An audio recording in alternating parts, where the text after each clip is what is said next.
Imagine for a moment that life granted you a second chance, not in a different world or a different body, but in this very life, from this very moment. What if every decision you made today was already made once before, and you failed to act the way you knew was right? This idea, explored deeply by Viktor Frankl, is not about fantasy. It's a mental experiment that reveals something profound. Regret, in this light, is no longer an enemy. It becomes a mirror reflecting who we were and who we can still become. Often we try to escape the weight of regret, numbing it or avoiding it entirely. But what if regret was your conscience trying to guide you back to the path you ignored? What if it wasn't a punishment, but a silent teacher? Frankl believed that responsibility begins the moment we face regret honestly. Only when we accept that we could have done better do we feel empowered to actually do better. Living as if you were living a second time means looking at your life through the lens of deep moral responsibility. It means pausing before you act and asking, would I do this again, knowing how it ends?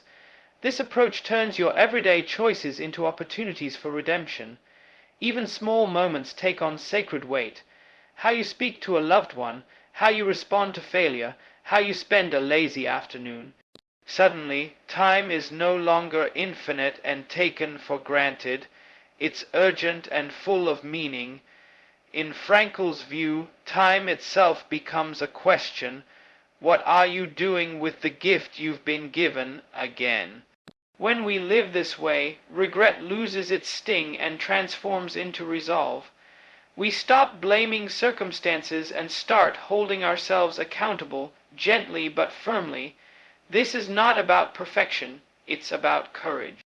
The courage to confront your former self and say, this time I will not turn away. There is a quiet power in looking back without self-pity. It's the kind of reflection that Frankl found in the darkest places, like concentration camps, where men had nothing but their inner freedom. Freedom, he said, is not the absence of suffering, but the ability to choose how we respond to it. Living a second time in this sense means reclaiming that freedom. You see your past not as a burden, but as unfinished business. Regret is not the final word. It is the first sign that you are still alive, still able to change. Many people believe change comes only when everything aligns, but Frankl teaches the opposite. Change begins when you take responsibility, not when conditions are perfect. Imagine waking up with the awareness that this day is a second try. Would you speak differently? Would you listen more deeply? In this awareness lies transformation, not sudden or dramatic, but honest and enduring. Most people think of regret as something that happens after a mistake, but Frankl's perspective invites us to anticipate it. Before making a choice, imagine how your future self will feel about it. This mental time travel shifts your decisions from reactive to reflective. It's a deeply human act to imagine your own disappointment, to picture the weight of unspoken words or the ache of missed opportunities. And it's not about guilt, it's about wisdom. When you feel that familiar tug in your heart, the one that whispers, you've been here before, listen. That voice is not your enemy. It is your inner compass, trying to steer you back toward the values you've forgotten. Living as if this were your second chance brings an intimacy to life. Every conversation, every glance, every decision begins to matter again. You start to live with a kind of reverence for the moment, as if time were holy. This mindset does not demand you be perfect, only present. It invites you to slow down and notice the moments you usually rush through. There is no need for dramatic transformation overnight. The change lies in awareness. You begin to recognize the small crossroads, the times you choose comfort over courage, silence over honesty, pride over love. These are the moments that accumulate, that define a life. Living as if you were living again means you don't treat these choices as trivial. You see them as sacred. Frankl believed that life's ultimate question is not what do I want from life, but what does life want from me? That shift in thinking is the beginning of purpose. You're no longer chasing feelings, you're answering a call, and often the answer is already within you. You've just ignored it before. So, what does this way of living actually look like day to day? It's waking up and asking, if I knew how today ends, what would I do differently? It's pausing in the middle of an argument and realizing, I've had this fight before. I know where it leads. It's hearing your own inner resistance and responding with compassion instead of criticism. You start to catch yourself in the act of repeating mistakes. But this time you stop, you breathe, you try again. Frankl's idea is not abstract philosophy. It is a practical, lived ethic. It is a commitment to live consciously, to recognize the patterns that keep you trapped and gently, steadily choose otherwise, and with each decision you rewrite your past, not by erasing it, but by redeeming it through the present. This philosophy also challenges our obsession with results. We often ask, did I succeed? But Frankl asks a different question. Did I respond meaningfully? Living as if you were living again means you stop measuring your life by outcomes and start measuring it by integrity. Did I act in line with who I want to be? Did I speak truthfully even when it was hard? Did I show kindness even when I was tired? These are the questions that define a life well lived regardless of external achievements. You begin to realize that your life is not about avoiding failure, it's about choosing meaning over ease. Frankl's life, marked by unspeakable suffering, taught him that even in horror one can find clarity. And if he could find meaning there, how much more can we find in our ordinary struggles? Living with this kind of mind said also deepens your empathy. When you start to reflect on your own missteps, you become more patient with others. You remember that everyone is fighting an inner battle. Everyone has regrets they wish they could rewrite. And so you listen more gently, love more openly, forgive more freely. The burden of being right becomes less important than the gift of being kind. Regret, then, becomes the bridge between your past and your potential, not a wall that traps you, but a window that shows you the way out. Frankl saw human beings not as passive victims of fate, but as authors of their response to it. And when we begin to live this way, we stop blaming the world and start building ourselves.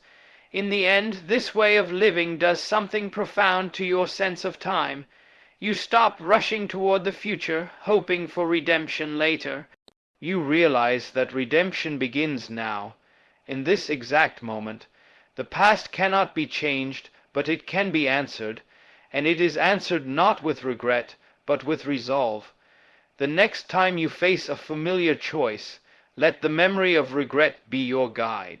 Let it remind you you've been here before, and this time you know what matters. You act not to impress, but to express your values, not to prove yourself, but to be yourself. And in doing so, you begin to live the life you were always meant to live, the one you would have chosen the first time had you truly known its worth. When we think of life, we often focus on what we want from it: happiness, success, peace, recognition. But Viktor Frankl flips the question entirely. Instead of asking what we expect from life, he challenges us to ask what life expects from us. This subtle shift repositions us from passive recipients to active participants. It demands that we move beyond the pursuit of pleasure or avoidance of pain and step into the arena of responsibility. Life is not a vending machine of emotions, it is a deep call to meaning. And meaning, Frankl says, is discovered when we respond to life with purpose, not demand satisfaction from it. To live as if you were living a second time is to approach each moment not with entitlement, but with reverence. You are not here to extract joy from life. You are here to contribute something to it. That is where the foundation of responsibility begins. Responsibility gives structure to freedom. Without responsibility, freedom becomes aimless, even dangerous. It drifts into impulsiveness, indulgence, or despair. But when you live as if this were your second chance, your freedom is sharpened. Every action becomes intentional, chosen not just for yourself, but for the role you play in the bigger picture. In Frankl's world, the most personal decisions are also the most moral. You are free, yes, but you are also called. Called to be accountable to your own conscience, your values, and the needs of others. This sense of calling does not imprison you, it ennobles you. Even the most ordinary tasks can take on the weight of a sacred duty when you view them through the lens of meaning. Life is not just happening to you, it's happening for you to respond to, and that response is where true living begins. Many people today are chasing happiness as if it were a destination, as if once they reach a certain milestone, they'll finally feel whole. But Frankl warned that happiness cannot be pursued, it must ensue. It is the byproduct of living rightly, not the reward. When you orient your life around responsibility instead of emotion, something extraordinary happens. You begin to feel more grounded, more resilient, more alive. You stop chasing the next high and start building a deeper peace. And ironically, by letting go of the need to feel happy, you often find joy in the process of doing what is meaningful. Frankl discovered this truth not in comfort, but in suffering. He watched men stripped of everything still find dignity in small acts of kindness, in courage, in loyalty. That kind of meaning cannot be bought, taught, or faked. It is lived, moment by moment, decision by decision. Responsibility is often misunderstood as a burden, but Frankl saw it as the key to human strength. When you live with the idea that life is asking something from you, not giving something to you, your mindset shifts.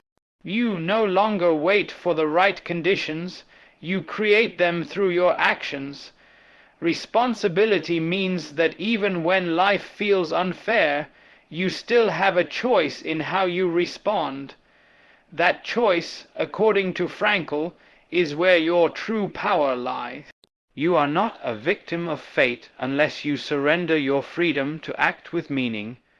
Responsibility is not about blame, it's about ownership. It's the internal voice that says, "This may not be my fault, but it is still my task to rise above it." In living a second time, responsibility becomes your anchor. It is what keeps you focused on what really matters when the world around you becomes chaotic or confusing. This idea becomes even more powerful when you consider how short life is. If you had only a limited number of days, how would you spend them? Would you waste them chasing approval, numbing your feelings, or avoiding pain? Or would you see each day as an invitation to do something meaningful, however small? Living a second time gives you the clarity to see what you often overlook. It strips away the excuses and forces you to confront the question, what is my life actually about? Frankl believed that every person has a unique task, a responsibility no one else can fulfill. It's not always grand or glamorous. It may be the way you love your children, how you do your work, how you face your trials. But that task is yours alone, and in embracing it, you begin to live authentically. Responsibility connects you to your purpose like nothing else can. When you stop waiting for life to satisfy you and begin asking what you owe to life, you also begin to grow. Growth requires tension, effort, and sometimes discomfort. But meaning is born in those very places. Frankl emphasized that meaning is possible in any circumstance, no matter how bleak, so long as you are willing to ask the right question. Not why is this happening to me, but what is life asking of me right now? That single question transforms suffering into strength, confusion into clarity. It demands honesty with yourself and humility in your response. You stop comparing your path with others and focus on your own unique responsibility. This shift does not make life easier, but it makes it deeper. When you live this way, you find a stability that no outside situation can shake. It becomes the bedrock of your soul. Responsibility also gives life direction. Without it, we float from one impulse to the next, constantly distracted, constantly searching. But when you adopt Frankl's perspective and live as though you are being asked something profound by life itself, you become focused. You stop running from discomfort and start facing it with intention. Even the chaos of modern life can't distract you when you're rooted in purpose. You begin to notice the subtle choices that build character. The moment you tell the truth even when it's hard, the moment you choose patience over anger, service over selfishness. These are not big dramatic gestures, but they are transformational. Responsibility is what carries you forward when motivation fades. It's the deeper why behind your actions that makes your life coherent instead of scattered. It is what builds integrity, and with it, inner peace. Frankl often spoke about how people are ultimately self-transcendent. We are at our best when we forget ourselves in service of something greater, a cause, a person, a higher ideal. Responsibility pulls us out of our self-centered concerns and into the flow of life beyond the ego. When you live as if this is your second chance, you naturally begin to consider your legacy, not in terms of wealth or fame, but in how your choices ripple through others. Did you lift someone up? Did you speak truth when it mattered? Did you carry your suffering with dignity, giving others hope? These are the marks of a life lived with depth, and these acts are only possible when you accept responsibility as your compass, not convenience or comfort. In this self-forgetfulness, you actually become more whole. There's a paradox at the heart of Frankl's message. The more responsibility you take on, the more free you become. This may seem backward in a world that equates freedom with having no obligations. But Frankl knew that true freedom is not doing whatever you want. It's the freedom to live with meaning even when you can't do what you want. Responsibility frees you from being ruled by feelings, fears, or fleeting desires. It gives you clarity when everything else is uncertain. You become someone who can be counted on, not just by others but by yourself. And when you can count on yourself to live with integrity, your life begins to align from the inside out. That's where real confidence and calm come from, not from the absence of problems, but from the presence of purpose. And that purpose is revealed always through responsibility. Every moment we live carries within it the potential to become a turning point. We often imagine that change comes from big events or external transformations, but Viktor Frankl's philosophy teaches something different. He believed that the present moment is always charged with the power to redirect the future. Even if you've made 1,000 mistakes, even if you've drifted off course, this very second holds the possibility of meaning. It is never too late to begin again, not by starting over, but by starting right where you are with awareness. Living as if you were living a second time demands that you treat the present not casually, but carefully. Every word you speak, every step you take, becomes a chance to rewrite what comes next. The moment you realize this is the moment you start living with intention. And intention is the beginning of personal freedom. Frankl reminds us that between stimulus and response there is a space, and in that space lies our power to choose. This power doesn't need perfect circumstances to emerge, it only needs consciousness. You may not be able to change your past, but in this moment you can change your relationship to it. That's the essence of living as if it's your second time. You meet this moment with the wisdom of hindsight and the courage to act differently. You realize that every second isn't just passing, it's offering you a decision, a chance, a moment to align with your deeper values. Many people live reactively, chained to their impulses or fears. But Frankl's idea teaches us to pause, reflect, and choose again. This kind of living turns the ordinary into something sacred. It means that even brushing past someone on the street could carry unseen meaning if you are present. To treat the present as a turning point, you must develop an inner sensitivity to your own life. That sensitivity grows the more you reflect not just on where you've been, but on where you are going. Living a second time is a mindset, a quiet but powerful shift in awareness. You begin to notice the moments you once ignored, the hesitation before you speak, the tension before you react, the quiet desire to make a different choice. You become your own observer, not with judgment but with compassion. You start asking questions. Is this the person I want to be? Is this the legacy I want to leave? Suddenly, small actions carry immense weight. Even how you spend the next 5 minutes matters. It becomes clear that meaning is not something you find far off. It's something you bring to the moment with presence and choice.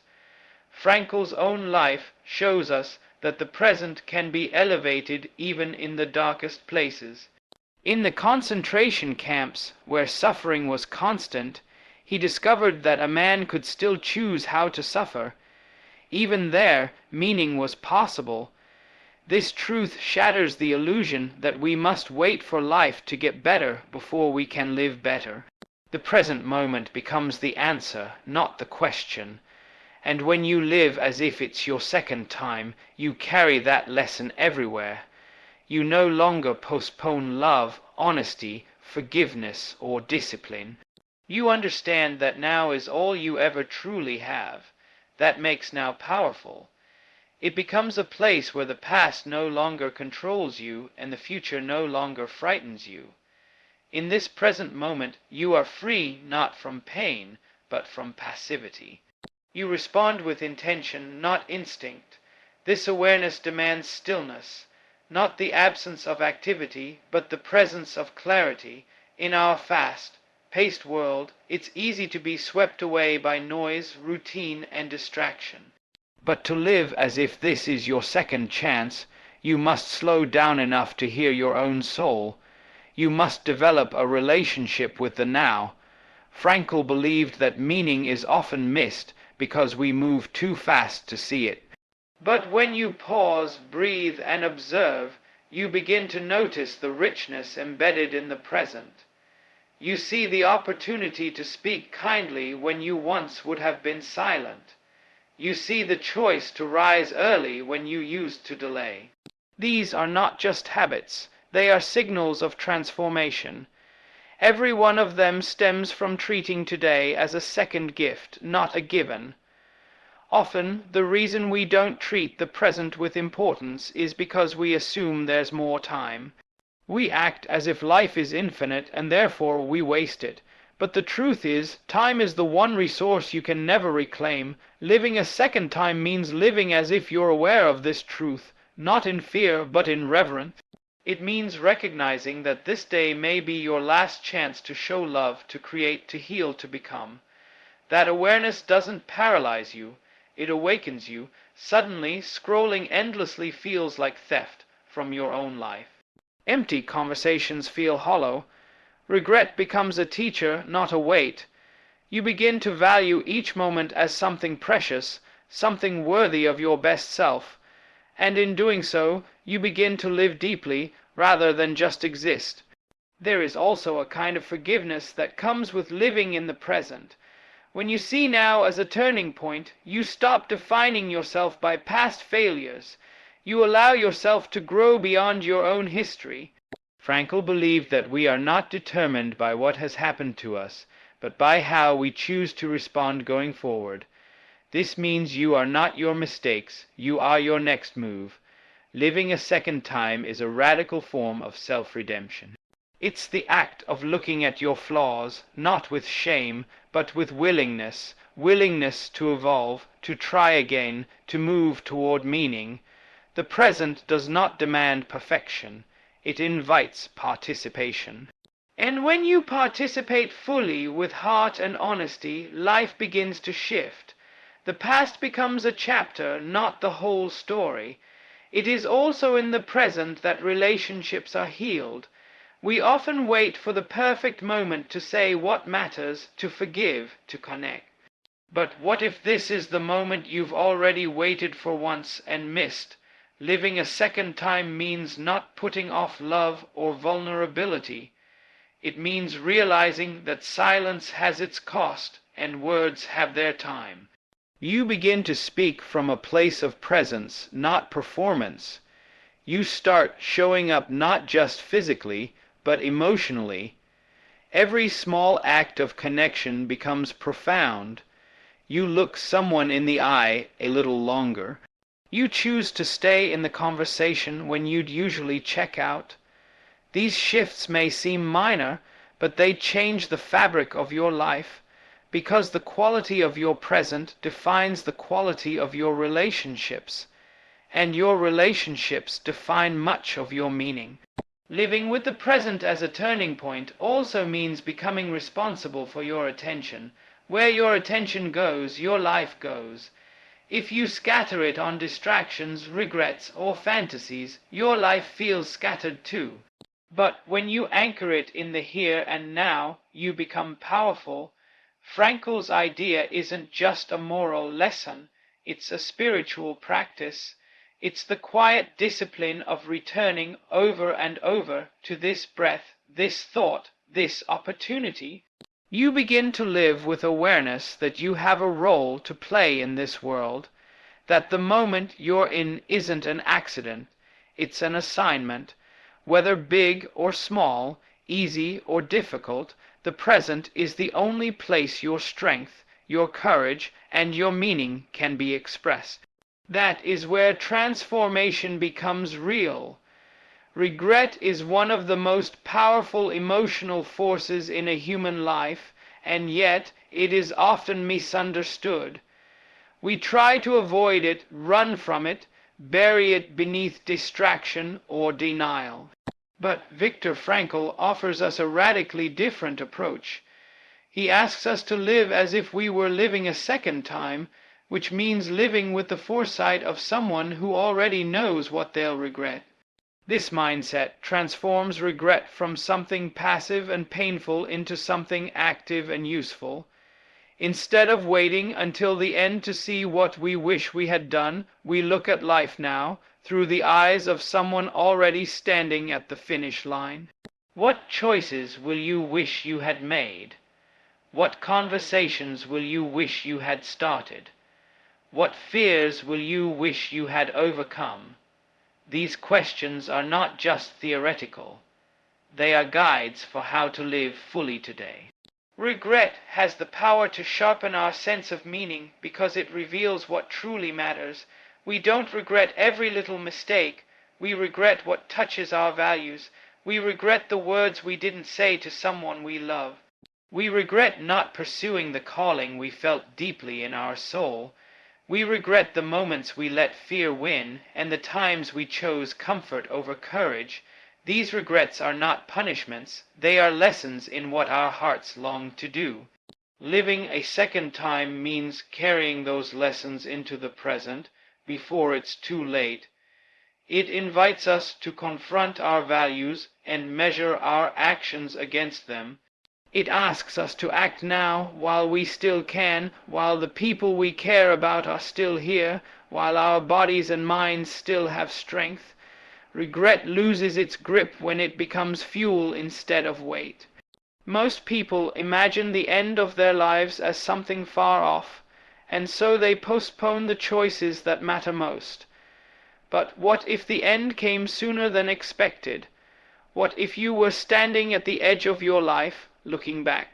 Would you feel proud of how you used your time, or would you ache for another chance?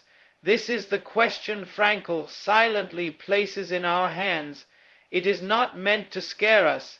It is meant to wake us up, to shake us gently from sleepwalking through our routines and responsibilities, to remind us that time is not a guarantee, it is a gift. Living a second time isn't about perfection, it's about presence. It's about showing up to your own life so completely that you leave behind as little regret as possible.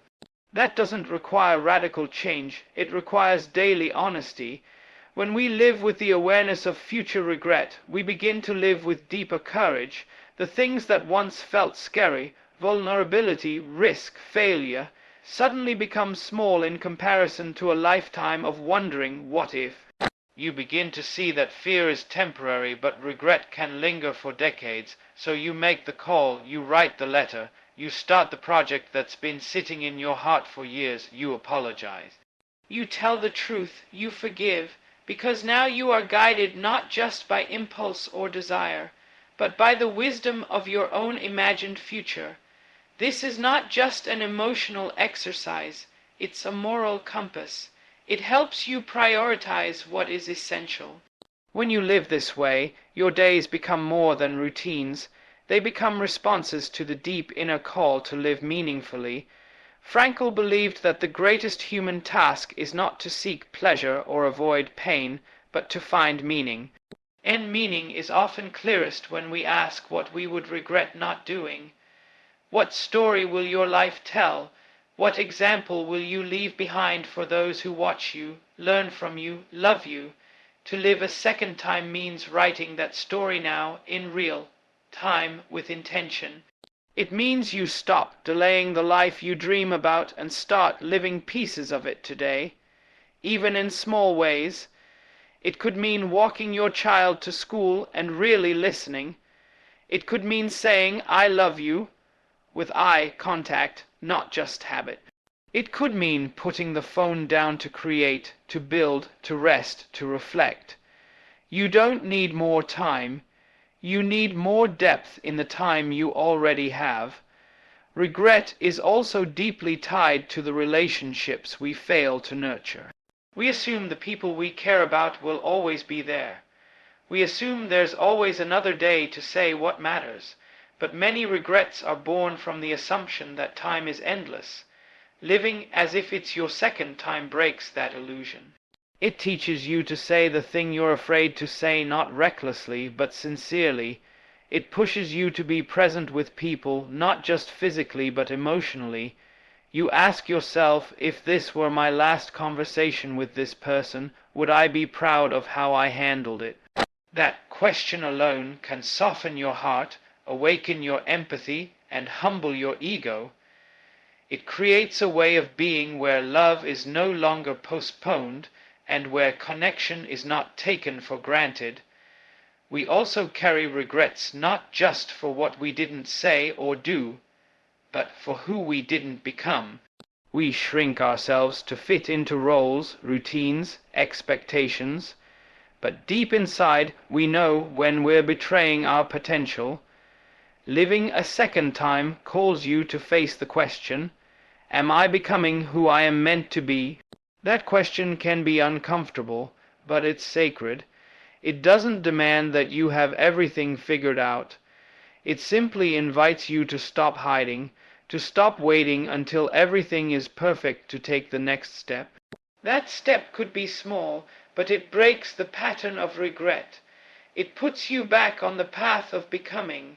Frankl's insight reminds us that it is never too late to grow, to evolve, to start again, until it is. So you move not in fear, but in responsibility to your own possibility. Some of our deepest regrets also come from times we failed to act on behalf of others. We ignored injustice. We stayed silent when we saw something wrong. We withheld kindness when it was most needed. Living a second time means remembering that your life is not just about you. It's about how your actions affect the lives around you. It's about seeing your responsibility not as a burden, but as a privilege. You have the power to be a source of strength, light, and change in the lives of others. That doesn't require heroism, it requires presence. You begin to realize that every choice you make is part of a much larger web. What will your role in that web be? What will people remember you for? Not the image you created, but the impact you had moment by moment. When we think about regret, it's easy to fall into shame. But Frankl shows us a different way. He invites us to look at regret as a mirror, not a prison. What we see in that mirror may be uncomfortable, but it is also filled with truth. Truth about what matters to us. Truth about what we're still capable of changing. Living a second time is about stepping out of guilt and into growth. It's about realizing that regret doesn't mean you failed. It means you still care. It means you have the heart to want more from your life. That caring can become a compass. It can point you toward the conversations you need to have, the risks you need to take, and the life you still have the power to live. There is something deeply liberating about living with future regret in mind. It does not paralyze you. It propels you. It removes the illusion of later and replaces it with the urgency of now. You begin to see each day not as an obligation, but as an opportunity, not as something to survive, but something to shape. You stop asking, "What do I feel like doing?" and start asking, "What will I wish I had done?" That simple shift elevates your life. It places you in the rare category of people who live consciously, courageously, and meaningfully. And through that way of living, you create a life where regret becomes less of a shadow and more of a spark. Reminder to live, love, and act before the chance is gone. Living as if you were living a second time is not just a thought experiment or a fleeting ideal. It is a powerful philosophy that has the potential to reshape your entire existence.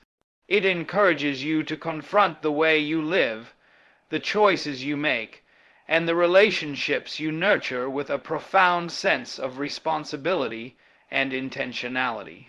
Viktor Frankl's teachings invite us to adopt this mindset, to not merely drift through life, but to live with purpose, presence, and awareness of the finite nature of our time. When you start to live as if this moment were your second chance, you open yourself up to a world of opportunities and insights that were previously hidden from view. Regret, as we often experience it, can be a heavy burden. It can leave us feeling stuck in the past, incapable of moving forward. But when we approach life with the understanding that every moment holds meaning, regret becomes something entirely different. It becomes a tool for reflection and growth, not a source of shame. It becomes an opportunity to learn from past mistakes and make choices today that align more closely with the values that matter most to us. In this way, regret doesn't hold us back. It propels us forward, encouraging us to make the most of the time we have left.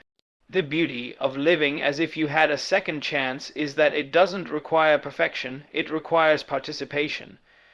It asks us to show up to our lives, not waiting for the perfect moment, but engaging fully in the present one. Every choice, no matter how small, becomes significant when we approach it with intention and mindfulness. You don't need to wait for life to unfold in grand ways to feel the impact of this mindset. Even the simplest of actions, when done with full presence, can create a life filled with meaning, purpose, and fulfillment.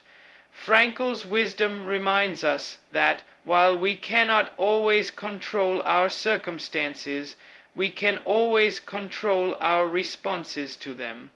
The key to living a meaningful life is found in how we choose to face each moment, how we choose to grow through adversity, and how we choose to connect with the world and people around us. When we live as if this moment were our second time, we move from being passive observers to active participants in our own lives. We stop waiting for things to change and begin to change ourselves, knowing that even the smallest shift can create ripples that extend far beyond our immediate experience. Ultimately, living as if you were living a second time is about choosing to live with clarity, courage, and conviction. It's about living with the knowledge that the moments we have today are not infinite, and that they carry the potential to shape the future in ways we may not fully understand. By embracing this mindset, we not only honor the time we've been given, but we also honor the lives we are capable of creating, the relationships we can build, and the impact we can have on the world. It's a call to be fully present, fully engaged, and to live without regrets, knowing that every second we live with intention is a second well spent.